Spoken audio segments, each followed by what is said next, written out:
Hi guys, Debbie here. Welcome to my channel and to today's video. It's going to be a tutorial using the Pastel Tribe from Blush Tribe today, because sadly the brand are closing down, and it just brought them back to the forefront of my mind really when I saw the post about the closure of the brand, and I thought I've not used any of their palettes for quite some time, so I do really adore them. I've got most of the palettes and I will of course be using them in future videos. I do use my makeup whether people have it or not, and whether it's limited edition or not, because I think we all have things in our collection that we can dupe out looks with. But really wanted to use this palette in particular because I know pastels are such a big trend at the moment, and as I say, I've not used this one very much, so I'm excited to do so, and I've kind of got a look in mind that I want to do, which I don't generally start with too much of a plan, but I've kind of planned this one out as to the shades that I want to use in it. So if you guys are not familiar with the shades inside, these are the shades. They're quite intense for a pastel palette, which is kind of my preference, I think, because I don't want to work too hard with pastels. I want them to look pastel on the eye, but I don't want to have to build and build and build, and these do go on the eyes really nicely. So I want to use Sheridan. It's absolutely stunning. I'm going to put that in the front of my eye, and I'm going to use some of the yellows, and then I'm going to fade it out to blue, and then I'm going to do a shimmery lower lash, I think. So super excited to have a play with most of the shades in the palette. So if you're interested to see the look and what I can create with this, then if you have the palette, grab it and play along. If not, just kick back and relax and watch me create the look. Now, as we're working with pastels, I'm going to use the NYX Jumbo Pencil in Milk as my base. Always think that that helps a lot. It's quite a grippy base as well, so not only have you got the white, which helps everything to pop, but it also grips the shadows really well. And when I use a white base like this, I'm careful not to take it too far up to my brow, because you don't want, well, I don't anyway, a stark white kind of brow. So just take it to about the middle of my crease, and that's fine then, because then you can sort of shear it out from that point onward. So I'm not covering that area there so much. And I'm going to use shimmers on the lower lash line, so I don't need to worry about the white primer on the lower lash line. I had a feeling that Blush Tribe were closing because they've had no new products for a few months now, and they seem to have had sales for a very long time, so I had a feeling that something must be going on. I think it's such a shame because I think they brought something really unique to the market. The colour stories are beautiful. The packaging was always stunning. That was one of the high points for me, how they were packaged. Salmon was just really lovely. I just really love the brand, and I'll just say I'm really sad to see them go. But as I say, it's not going to stop me dipping into their palettes. I know lots of you have got their palettes, so I'm going to still keep them in my rotation and keep using them. I want to use the Asina 2 on camera. I've never done that, so that'll be coming up fairly soon as well. So as I say, Sheridan's the first shade I'm going to go in with, and I'm going to put that in this portion here. This is a Morphe E18. Doesn't really matter which brush, I just wanted a smallish blending brush just to start things off. It's a beautiful salmony pink shade, it's really, really stunning. You guys probably know, if you've been here before, I don't swatch my palettes, but before doing this look I did swatch these out to see how true to colour they were, and because there's two yellows in there and I wanted to see which of those I wanted to play with. And this shade was quite a surprise because, I don't know, I just think it looks so different swatched out than it does in the palette, but in a good way. It's really, really pretty. So if any of you saw my video with the Morphe Icy Fantasy palette, and you saw how difficult it was for me to get those to stick even over this white base, you'll see how much better this formula is. You've literally got no kick up in the pan, and they're not fluffing off the eyes. They're really, really good. I don't think I gave this palette enough credit when it first came out. So it is really, really pretty. Do you guys ever find that you go back to something, and I don't know, maybe it's because my makeup preference has changed, but or my skill level has changed, but I just find things in my collection that you know, kind of I like them, but they didn't really like set my world on fire. And then I'll try them again and then they become favourites. Alright, so that's definitely strong in the look, which is what I wanted. So I'm just going to keep using this same brush, just wipe it off on a makeup towel and just keep going, because this one's the perfect shape and size for what I want. So now I want to dip into Imrana, which is the more stronger of the two yellows. That one's a lot cooler tone than that one. I want the warmer tone one, I think. It's like a Cheetos colour, this one. Really, really nice though, really pretty. Like a orangey yellow. We're going to end up with sunset vibes from this look by the time we're done. I chose this brush because it's flat on the top, so it's enabling me to pack things on. Sometimes I'm choosing a brush where I want to really get into the crease, but because I wanted to go above my crease and give myself quite a lot of lid space, because I've got something special I want to use there, I thought a brush like this where I can pack the shadow on would work really well, and it is doing so.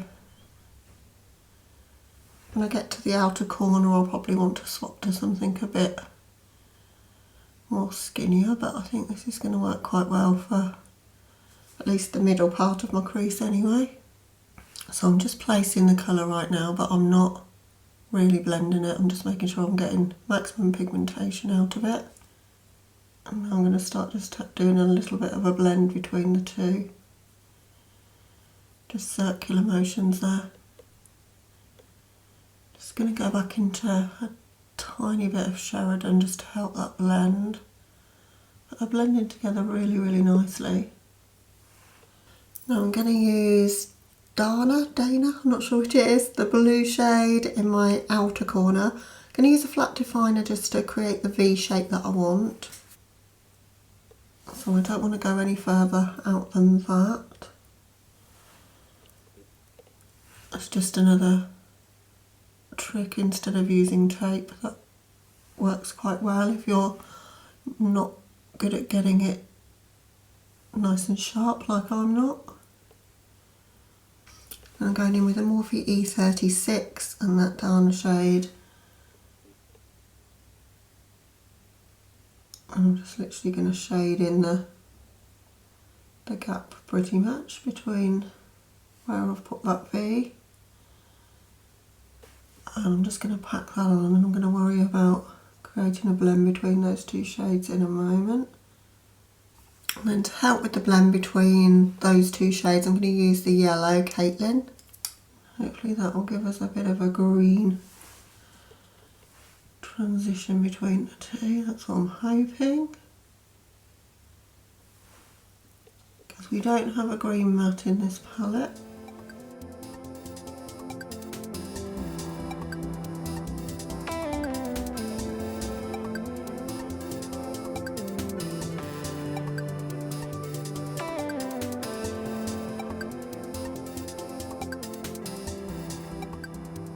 Going to take quite a bit of work to get those to blend together, so I'm just going to whiz through the footage and come back to you when this is done.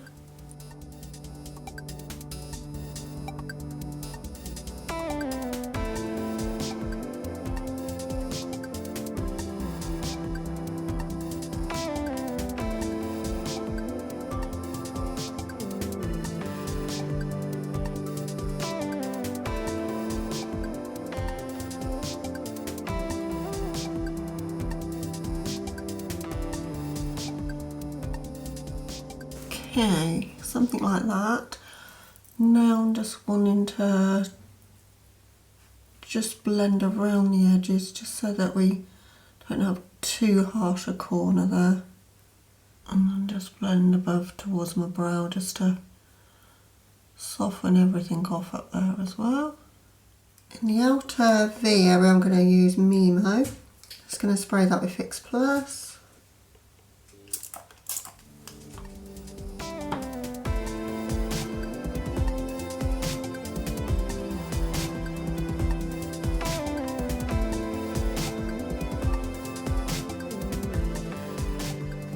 I'm sort of dragging that up into my crease area and blending it into those shadows in the upper part of my outer crease there. For my lid shade I'm going to use this product, which is one of the titanium dusts, the premium dusts. It is Cashmere. I'm just going to hold up the lid to it so that you can see the shift in it. Hopefully you can see it goes from gold to pink. It's really pretty. So I'm just going to apply a bit of glitter glue over the entirety of my lid there. Don't want this to be a cut crease, so I'm just going to be quite haphazard with how I put that on. Stop that titanium dust going everywhere. They're not too bad though, they've got quite a bit of binders in. They're not too difficult to work with for a loose shadow. So using this same brush that I was using, it's a concealer brush by Sigma that's still got a bit of the glitter glue on. I'm just picked up a bit of that product and I'm topping it on in the centre of my lid.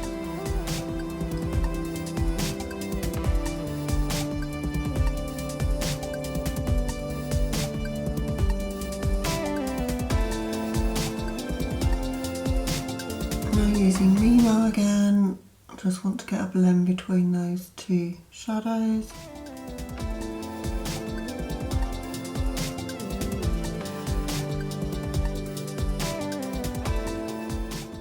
Where I've gone a little bit too high in my crease there, I'm just going to blend that in. The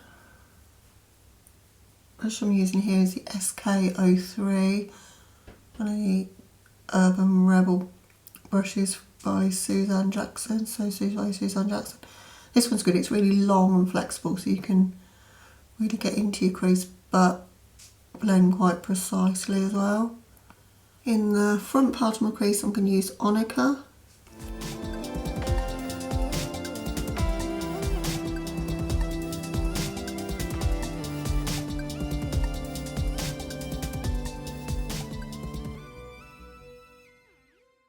Actually taking that into the crease and above just to cover the mistake I made there with the titanium dust. I went a bit too high and I've not been able to blend it in, but I think this will help to create that gradient between the two colours there and add a bit of interest actually. I don't think that's going to work too badly. I like that way better. Alright, I want a multicoloured shimmery lower lash line. So I've got 3 Linda Hallberg pencils. So I've got Cool Mood, Calm Mood and Happy Mood. So I'm going to take Cool Mood first. So Cool Mood, Calm Mood, Happy Mood. I'm going to go blue, green, yellow.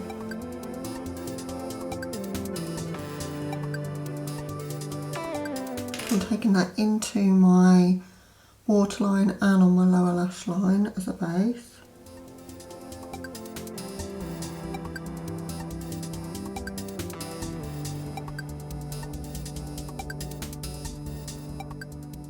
So I'm going to use Nat for the outer corner, Mimo for the centre, and then bring a highlighter in a yellow shade, which is Solar Sailor from Kaleidos, to finish that off. So I'm just using a very, very teeny tiny brush. I've sprayed that shadow.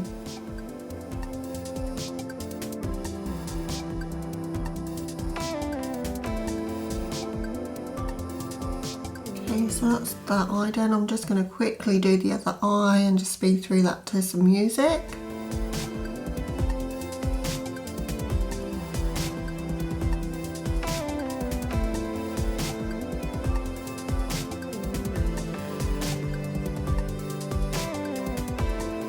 Okay, so that's the eyes right now. Just going to hop off camera for the finishing touches and I'll be back to show you the completed look. Okay guys, so here's the finished look for this one.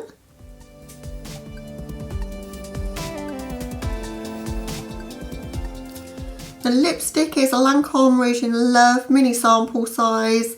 It's in the shade 322M, had it for years. I just think it's got the coral kind of vibes. It's nice and glossy and pretty and really like pulls out the inner part of my crease there, which is why I chose it. I don't know if it's still available anymore, but those are really good lipsticks, those Rouge in Love lipsticks. I've got a few of them. I just don't really showcase them on my channel very much, and I don't know why. I haven't bought one in a long time actually, because I've been more into my indie makeup and less into like the higher end brands, so I guess that's why. But totally recommend them. They're a lovely formula. So I had so much fun using the Pastel Tri palette. Really enjoyed doing this look. So Sam, if you get to see this video, I don't expect that you will, but if you do, good luck in your future endeavours. And it's just been such a joy using your products. I will continue to do so, of course, because they're some of my favourite palettes in my collection. Guys, thank you so much for watching. If you're new to my channel and you're not yet subscribed, I'd love to have you. But I hope you're having a lovely day or night wherever you are. Keep safe and well, guys, and I'll catch you in the next video. Bye.